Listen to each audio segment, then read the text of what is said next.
Arrangez-moi pour le blanc, c'est des perfectionnistes du micro, donc j'espère que vous m'entendez bien. Je suis éducateur spécialisé, éducateur de rue pour être plus exact, dans un centre de soins pour toxicomanes sur Bordeaux. Je travaille depuis 10 ans maintenant, on travaille, même si l'on est interdit ici, en binôme avec ma collègue Agnès, auprès de jeunes en errance. Un public spécifique, on a mis en place plusieurs actions spécifiques aussi pour aller au plus près de ce public, pour aller dans les squats, pour travailler en travail de rue, pour travailler en festival, pour essayer d'aller au plus près de la difficulté des publics qui ne viennent pas vers nos centres de soins. J'aurais la télécommande, s'il te plaît.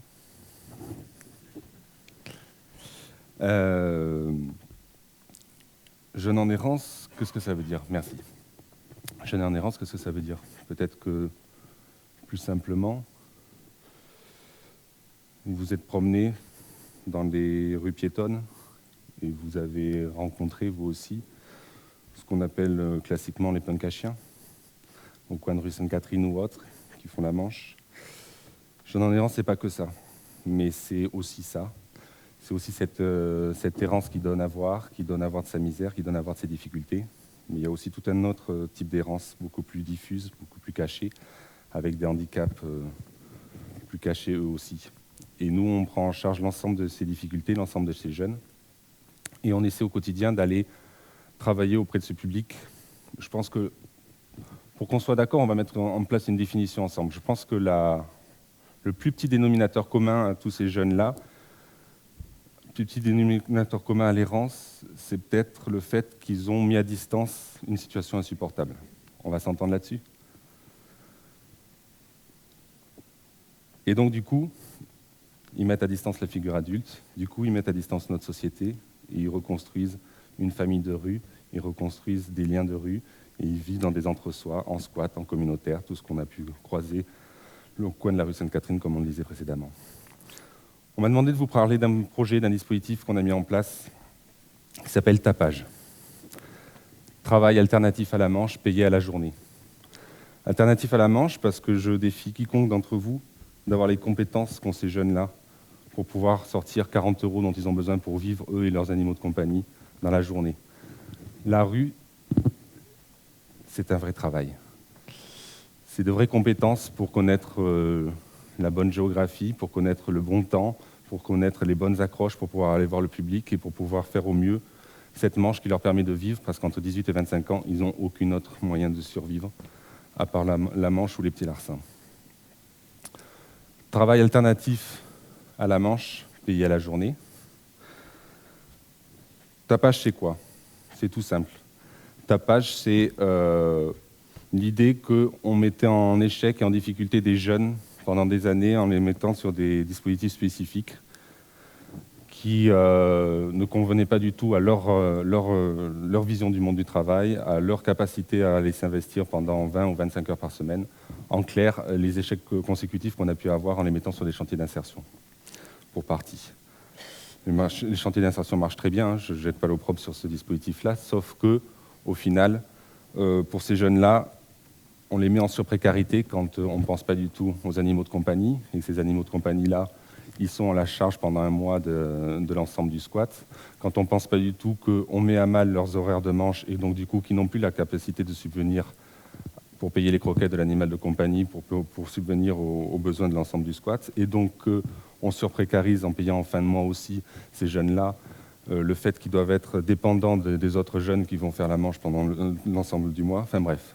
Je vous dresse rapidement le décor, vous commencez à comprendre qu'on participe aussi de cette surprécarisation et de la façon dont on met en difficulté ces publics-là. Et donc cette idée géniale, moi j'ai eu juste la chance d'aller me balader au Québec, parce que depuis 15 ans j'ai les pieds des deux côtés de l'Atlantique, professionnellement et familialement aussi. Et donc du coup j'ai eu la chance de croiser cette idée géniale là-bas et de la ramener dans les bagages en 2007. En 2014, ça fait que 3 ans que ça existe. Donc la vie n'est pas juste un long fleuve tranquille, effectivement. Tapage, la première fois qu'on en a parlé, qu'on l'a présenté, pour faire bref et rapide, on s'est fait tirer dessus à boulet rouge. Pour les plus gentils, on nous a dit que c'était la crise qui commençait à arriver et qu'il allait falloir regarder un peu les budgets, que c'était pas si simple que ça dans le social. Et pour les plus désagréables, c'était aussi nous dire qu'on détruisait le code du travail, qu'on était des suppôts du MEDEF et qu'on participait à travailler avec tous ces gens-là. Tapage, c'est pas ça du tout. Tapage, c'est l'idée tout simplement de créer des marchepieds successifs pour aller aider ces jeunes-là à se remobiliser et à aller repartir vers une motivation à essayer de se remettre sur les marchés du travail.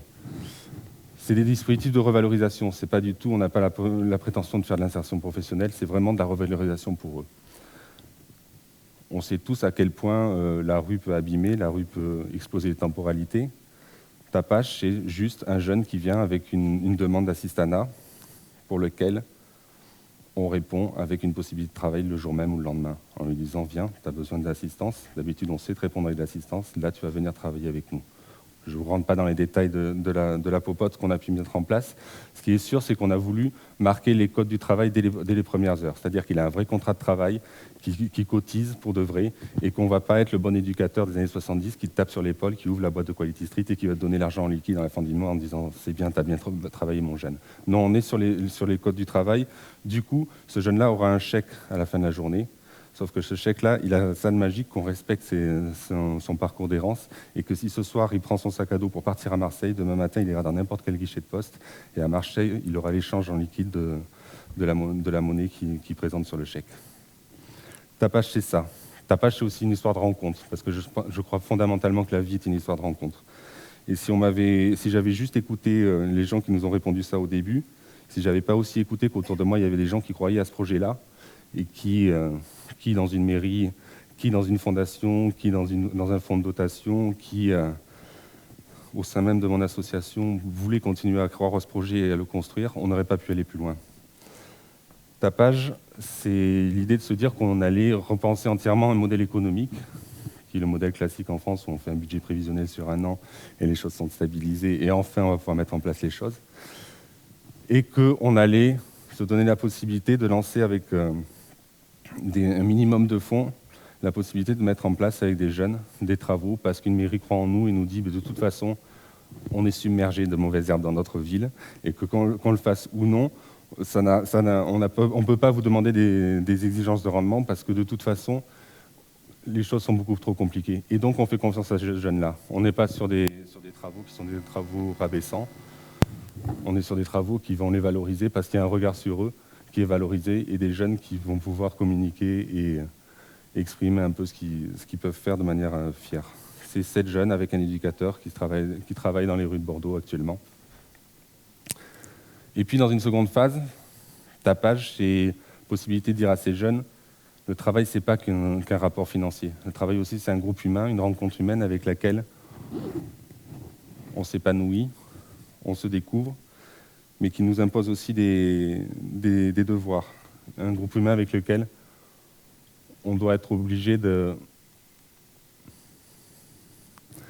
pouvoir être sur une présentation de soi qui est à peu près la même d'un jour sur l'autre. Et c'est ça qu'on va interroger sur la phase 2.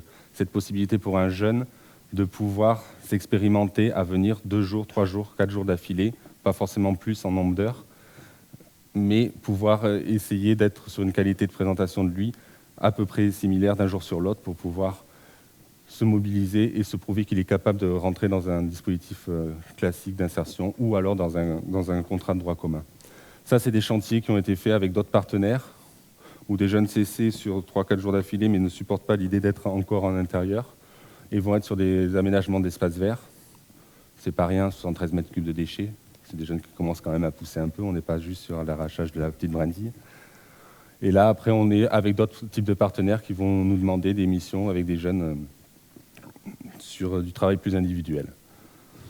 Le modèle éducatif qu'on a mis en place, modèle économique qu'on a mis en place, justement nous permet d'avoir une liberté éducative avec ces jeunes-là. C'est un archipel de financement différencié. C'est un archipel de financement avec de gros groupes nationaux et une mairie qui nous permet d'avoir avec chacun d'eux des chantiers de travail différents. On a actuellement avec le groupe Auchan, la groupe SNCF, ERDF, le groupe Orange et la mairie de Bordeaux, différents types de chantiers qui nous permet justement d'avoir une liberté dans l'accompagnement éducatif et de pouvoir répondre au mieux et adapter au mieux avec ces jeunes-là l'accompagnement qu'on souhaite faire. Et là, comme vous voyez, la chasuble, et c'est plus une chasuble tapage, c'est une chasuble au champ.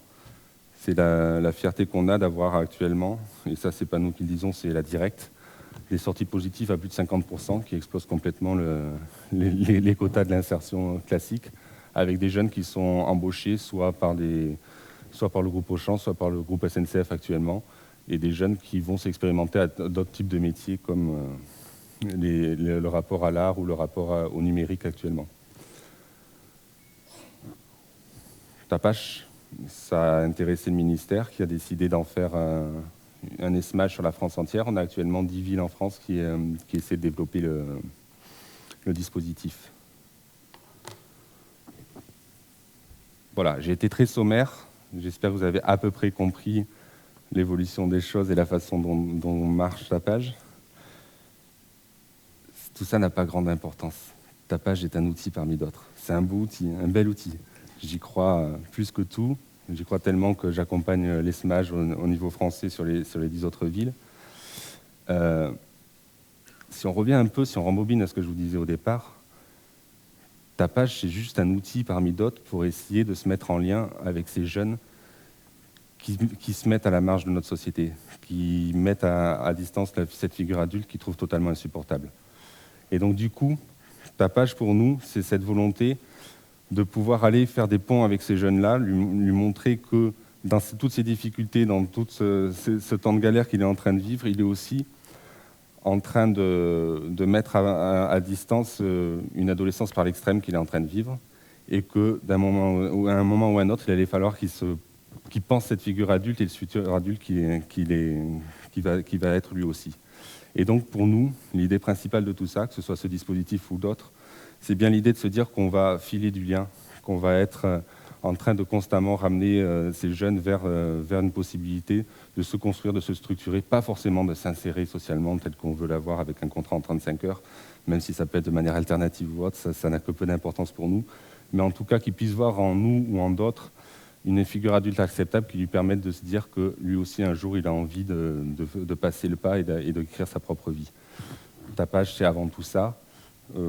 Filer du lien, c'est avant tout ça pour nous comme raison et comme motivation au quotidien. Et si par ce message-là, j'ai pu vous donner à vous aussi envie de filer certains liens et certaines rencontres au quotidien de votre vie, merci de m'avoir écouté.